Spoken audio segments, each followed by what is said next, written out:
Tempo hábil para que você possa buscar e abrir sua Bíblia em 1 Coríntios, capítulo 5, versículo 9. Leia conosco esse texto que essa é a maior profecia que você pode ouvir na face da terra. Já escrevi a vocês em cartas para não se associarem a pessoas sexualmente imorais. Não me refiro com isso aos imorais deste mundo, nem aos avarentos, nem aos ladrões e nem aos idólatras. Se assim fosse, vocês teriam que sair deste mundo.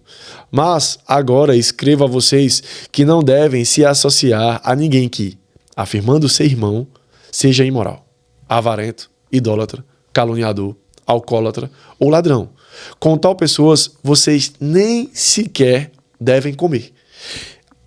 Caso eu deveria julgar os de fora, vocês não deveriam julgar, os de dentro. Deus julgará os de fora. Expulsem esses perversos, vocês mesmos, desse meio. Então nós conseguimos perceber que Paulo está dando um princípio aqui. Que se existe alguém que está maculando o projeto de Deus, somos nós, que nem com eles devemos comer. E uma coisa que tem sido uma grande seta de Satanás para atrapalhar a grande obra de Deus que atende pelo nome de igreja é a familiaridade com o que é errado. Nós temos a mesma idade, inclusive eu e Yuri temos a mesma idade. O pastor William é 2 anos mais velho do que nós. Mas há 15 anos atrás, parece que o pecado era pecado. E a gente falava, gente, é pecado. E a pessoa que pecava falava, eita, eu estou pecando, eu preciso me arrepender. Mas só que hoje o pecado, ele tem se tornado, para a igreja errada, uma coisa que tem sido... Relativizado. Obrigado pela palavra. Nós conseguimos servir a Deus e continuar com esse pecado de estimação.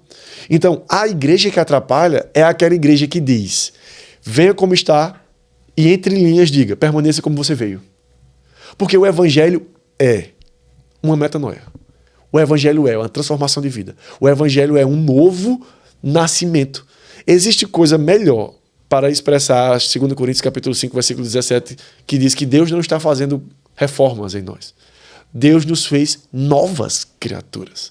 As coisas velhas já passaram. E eis que tudo se fez novo. Então a igreja não pode negligenciar com um homem novo velho. Ou você é novo ou você é velho. E a igreja que está atrapalhando é aquela igreja que não ensina isso, que é conivente com isso e espera que anos e anos e anos que uma pessoa deixe de fazer aquilo que Paulo está falando, nós deveríamos tirar ele do nosso meio. E aí você fala, pastor, como eu devo avaliar se está sendo tempo demais ou pouco tempo? Existem muitas coisas que Deus nos ensina, como deve ser o procedimento. Quando o irmão pecar, você chega para ele e fala, ô irmão, deixa eu te falar uma coisa. Vai por aí não, cara. Afina essa guitarra aí, porque tocar desafinado é ruim. E aí ele continua tocando desafinado. Aí o texto bíblico fala, vai eu, o William e o Yuri agora. Vamos lá, fala, irmão, afina a guitarra, mano. Tá tocando desafinado. E ele continua tocando desafinado, a gente chama toda a igreja. E fala, esse irmão aqui foi avisado uma vez, em particular, foi avisado segunda vez com 2 testemunhas, e agora, infelizmente, nós estamos convidando ele para se retirar, porque ele está atrapalhando a igreja. Então, nós precisamos entender que existe um cronograma para que a paciência e a longanimidade de Deus não seja confundida com impunidade. Porque impunidade é você ver alguma coisa errada e não fazer nada. Então, a igreja sim atrapalha quando ela não exala a mensagem da cruz, que é cada um pegue sua cruz e negue a si mesmo. E depois você vem e aí você me segue. Muito interessante. Eu quero fazer uma pergunta dentro do versículo que o pastor sabiamente ilustrou aqui para falar desse assunto, para a gente dar uma destrinchada aqui, né? O versículo 11 de 1 Coríntios capítulo 5, no versículo 11, está escrito assim, vou ler mais uma vez. Agora vos escrevo para que não vos associeis com aquele que, dizendo irmão, aquele que fala que é crente, que é da igreja, for fornicador, ou, não é ou avarento, ou idólatra, ou maldizente, que é aquele que sai falando mal dos outros, beberrão, ou roubador, que você nem coma com esse povo. Beleza. A gente pegou esse versículo aqui como exemplo agora, eu nem sabia que a gente ia falar disso. Por quê? Porque assim, Yuri, essa lista que eu acabei de ler, geralmente ela é usada por lideranças para você não se associar com pessoas assim do mundo, ímpia. Você não tá lá fora com a galera. Tá tudo errado. Sim. Você não... Cara, você não pode andar com aquele cara porque ele é uma má companhia, ele é beberrão, ele é fornicador e tal. Mas e quando a Bíblia tá falando aqui que essa galera aqui, às vezes, a maioria das vezes, ela é a galera da igreja mesmo. Isso. É isso que a Bíblia tá falando, a galera da igreja. Porque na igreja, dentro da instituição religiosa, eu já conheci pessoas de todo tipo. O maldizente ali é o clássico. É o clássico. O fofoqueiro é o clássico. É o clássico. No porque ambiente de trabalho, na igreja. É aquela pessoa que gosta de falar dos outros, que gosta de sair falando de todo mundo, que gosta de apontar o dedo e falar das coisas erradas da vida da pessoa, mas não olha pra si mesmo. E daí, qual que é a direção que a gente deve tomar? Porque se não pode sentar com esse povo e não pode sentar com a galera que não tá lá também, então, Yuri, a gente tem que fazer igual aquela criança que tá de castigo, comer sozinho com a lancheira. Como é que seria? Então, para responder esses líderes e pastores que falam que nós não devemos nos associar com pessoas que são imorais sexualmente falando, avarento, idólatra, caluniador, alcoólatra ou ladrão, para responder a esses pastores, nós só deveríamos ler o versículo anterior, que é o versículo 10. Não me refiro com isso aos imorais desse mundo, nem aos avarentos desse mundo, e nem aos ladrões desse mundo, nem aos idólatras. Se assim fosse, vocês teriam que sair deste mundo. A associação com as pessoas do mundo é intencional, vem de Deus. Porque esse é o nosso campo. A igreja tem que ir onde eles estão. A igreja tem que estar lá. E a ideia é trazê-los para a igreja e que eles tenham a perspectiva de um novo nascimento, para que eles sejam ex.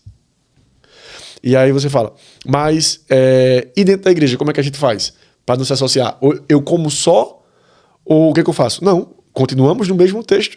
E agora nós lemos o 12. Caso eu deveria julgar os de fora, vocês deveriam julgar os de dentro. Deus julgará os de fora. Deus julgará os de fora. E os de dentro é vocês que têm que tirar do meio de vocês. Então, existem pessoas que saem da igreja. E daqui a pouco a gente chega nesse ponto, né? São pessoas que saem da igreja. E é livramento. Pra igreja? Pra igreja. Entendi.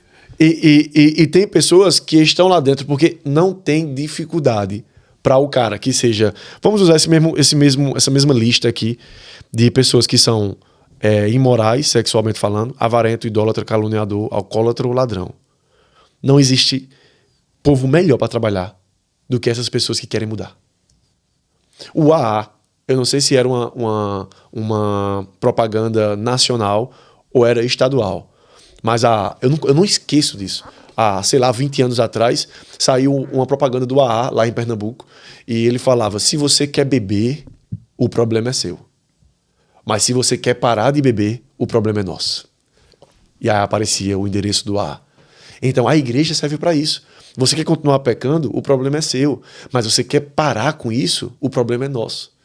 Então o grande problema da igreja que atrapalha é não deixar bem claro que quando você passou por aquelas portas de vidro, entrou por aquelas portas de esteira, você não está em um lugar comum.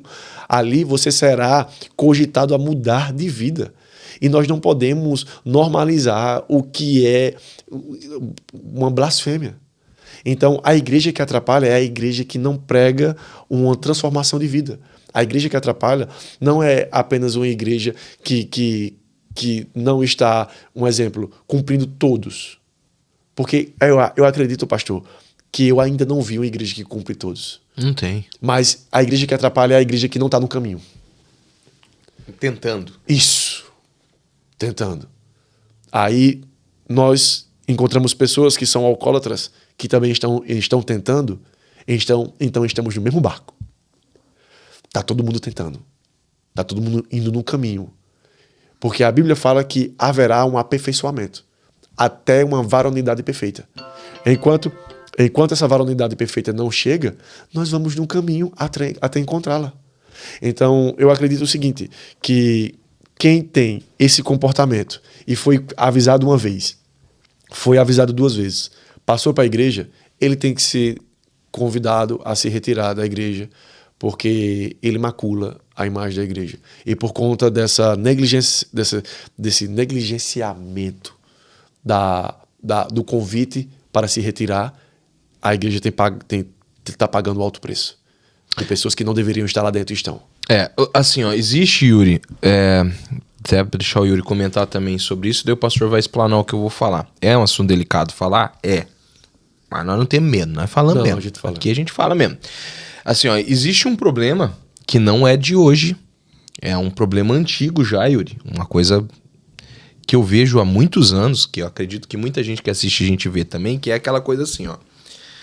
Geralmente, existem algumas igrejas que elas toleram certas coisas pelo nível aquisitivo do fulano. E isso não adianta tapar o sol com a peneira, porque é verdade. Acontece. Eu já vi gente pobrezinha fazendo uma coisa e sendo esculachada na igreja, e uma liderança ou alguém ou com poder aquisitivo bem maior fazendo a mesma coisa ou até pior e sendo apaziguado. E eu toquei nesse assunto delicado para te fazer essa pergunta. As perguntas do homem. Eu toquei nesse assunto delicado para te fazer essa pergunta, porque assim, ó, aí quando isso começa a se tornar rotineiro, começa a nascer um outro povo. Qual que é o outro povo? Aquele que fala que a igreja não é bom mais. Isso. O desigrejado. O que fala, não, eu vou ter um relacionamento com Deus e vou sair fora e não vou mais estar no meio desse povo, porque esse povo é assim. Só que daí também não é uma solução sadia. E eu queria que você falasse sobre isso aí. Fala pra nós. Então, o pastor Luciano Subirá, eu vou usá-lo como referência, porque eu vi no Instagram pessoal dele, ele dando um dado. Ele falando que no Brasil hoje nós somos 60 milhões de cristãos protestantes, não católicos, protestantes, 60 milhões. E ele diz que vê esse número sendo acrescentado ano após ano, mas a observação dele era que na mesma quantidade de pessoas que estão dentro da igreja hoje, existe o mesmo número de pessoas fora. Na perspectiva do estudo que ele fez, ele diz que para cada um crente que está dentro da igreja, existe um ex-crente fora. E aí, isso é alarmante. Nós estamos com 50% de aproveitamento. Qual é a empresa que fica de pé com 50% de aproveitamento? Qual é a banda que erra 50% do repertório que continua tocando? Se errar 2% eu já fico doido. Imagina se errar 50%. Exatamente. Qual o piloto? Eu gosto muito de Fórmula 1. Qual piloto de Fórmula 1 que das 24 corridas que tem no ano, ele bate em 12, que ele continua com o contrato? Então, a igreja está padecendo. Ela não cai porque ela nunca vai cair. Uma promessa. Porque foi Deus quem levantou. Mas a igreja, ela está passando por resistências. E isso é notório. Os resultados não podem ser negligenciados. Hoje nós estamos em uma cultura que a volatilidade para mudar de igreja está assim, ó, está assim. Então, para não fugir do exemplo e da pergunta, você falou, pastor, dentro da igreja tem pessoas que fazem, elas não têm condição financeira e elas fazem uma bobagem lá, e a pessoa que tem condição financeira fez a mesma bobagem. Para o que não tem recurso, foi usado um peso, uma medida. Para o que tem recurso, foi usado outro peso, outra medida. E uma pessoa assiste isso, e isso é parâmetro para mudar de igreja. Bom, sobre a injustiça do que foi feito, a Bíblia fala que é inevitável, isso é bíblico, é inevitável que o escândalo não apareça. Mas ai daquele pelo qual o escândalo veio. Então o pastor, o líder espiritual, a líder espiritual que estiver negligenciando princípios bíblicos por conta de oferta, por conta de valor monetário, você será julgado. Os seus filhos estão vendo isso. E pense em uma desgraça. Aí você fala, pastor, está chamando palavra? Não, desgraça é o antônimo de graça. Desgraça é a ausência de graça. E pense em uma desgraça. Você fazer uma segregação de irmãos que têm condição financeira para irmãos que não têm condição financeira, e o seu filho avaliar isso e você ganhar o filho do irmão que tem condição financeira e você perder o seu filho. Pastor que faz isso. Porque o seu filho está vendo que você está se vendendo por conta de uma oferta. E ele vai saber que você não é homem de Deus. Você pode negar, você pode fazer o que você quiser, mas para fora, as pessoas que estão fora, você pode ser um bom ator. Para os seus filhos, você não o é. Então, eu quero lhe dar um convite. Se você negligencia princípios bíblicos por conta do valor monetário, da oferta que você está recebendo, você é mercenário e você não faz parte do corpo de Cristo. E eu quero te fazer um convite para você, que saiu de uma igreja, porque você viu essa prática sendo feita uma, duas ou mais vezes. Não saia da igreja, saia dessa igreja. Porque você foi chamado para ser corpo de Cristo. E como eu tento ser cristão, e Cristo pregava a mensagem dele trazendo parábolas, histórias. E eu vou fazer uma história para que você possa entender ou de repente guardar esse conselho que eu estou lhe dando nesse dia. Se você estivesse, vamos usar agora o tema da quarta-feira desse podcast. Se você estivesse agora na frente de um cemitério, meia-noite, e você visse um homem que passou por um acidente de moto, vindo de muleta, sem um pé, você olharia para aquele homem e traria algum estranhamento para você. Falava, não, meu Deus, isso é uma alma. Não, é um cidadão que estava vindo do trabalho para casa, sofreu um acidente de moto e perdeu a perna. E ele estava vindo de muleta ali. Agora deixa eu te perguntar uma coisa.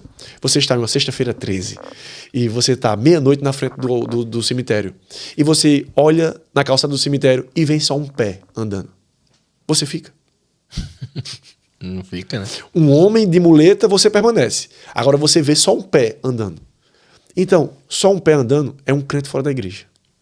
É estranho, é assustador, é nocivo, é danoso, é maculado.